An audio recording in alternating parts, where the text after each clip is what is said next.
Okay, right mga tropan trackers. So matapos tayong bumiyahe sa Kawit, sa Cavite. So ngayon, nandito naman tayo sa Quezon City mga tropan trackers.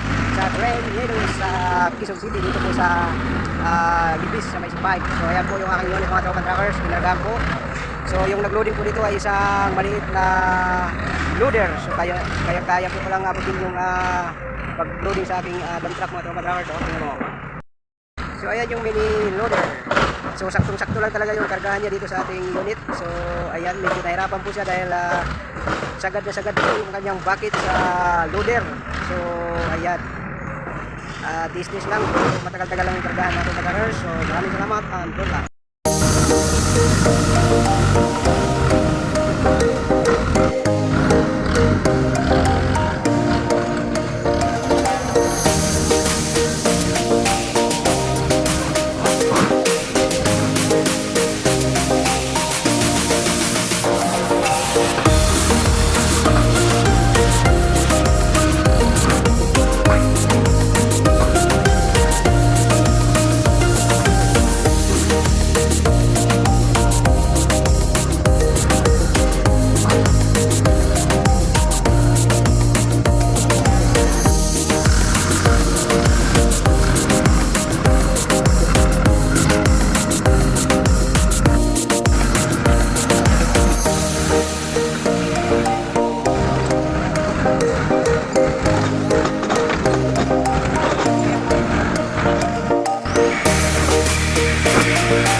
So yan nga mga tropan truckers, so malapit na mapuno yung ating unit at matagalan nga lang kargahan dito mga tropan truckers at maraming salamat.